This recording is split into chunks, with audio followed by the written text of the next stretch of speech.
여러분 안녕하십니까? 민간에 위탁한 포항시 체육시설에서 횡령 비리가 터지자 포항시의회가 재발 방지를 위한 제도 개선을 요구했습니다. 시의회에서는 또 포항의 부족한 산후조리원 대책을 촉구했습니다. 김기영 기자가 보도합니다. 포항시로부터 청림운동장 사용 관리를 위임받은 동네 청년의 간부가 사용료로 받은 3천여만 원을 횡령해 재판에 넘겨지는 등 체육시설 관리 비리가 잇따라 터지고 있습니다.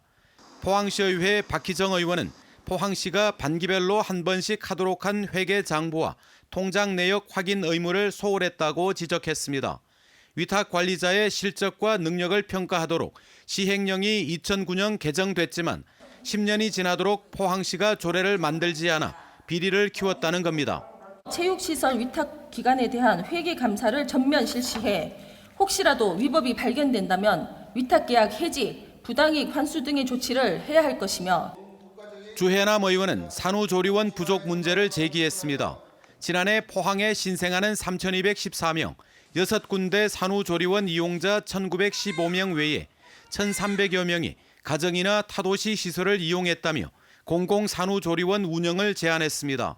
삼척시의 경우 2016년부터 삼척의료원 별관에 마련된 공공산후조리원을 원스톱 출산, 산후조리로 연결해 전액 무료로 이용할 수 있도록 지원하고 있습니다.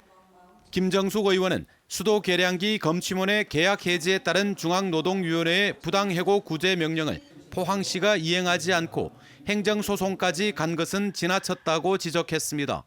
수도 검침원이 업무 소홀로 포항시에 1,200만 원의 손해를 끼치기는 했지만 대법원까지 가지 말고 1심 결과로 종결하는 것이 어떠냐고 제안했습니다.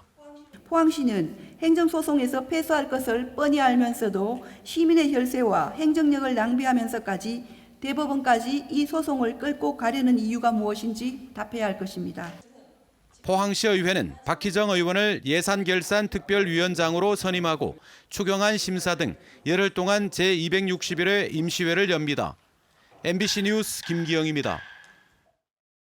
포항 차세대 배터리 리사이클 규제 자유 특구 계획 추진을 위한 공청회가 열렸습니다. 이번 공청회에서는 차세대 배터리 리사이클 규제 자유 특구 계획의 완성도를 높여 오는 7월 정부에서 지정 예정인 규제 자유 특구 지정 가능성을 높이기 위해 마련됐습니다. 이 사업은 포항 영일만 1, 4 일반 산업단지와 블루밸리 국가산업단지에 전기차 배터리 재활용 및 배터리 핵심 소재 추출업체를 집중 유치하기 위한 것이 골자인데 배터리 해체 과정에서 발생하는 환경 오염 문제가 논란이 되고 있습니다.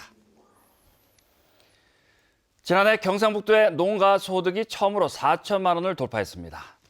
2018년 농가 경제조사 결과에 따르면 지난해 경북도의 농가 소득은 4,090만 원으로 2017년에 비해 13.8% 증가했습니다.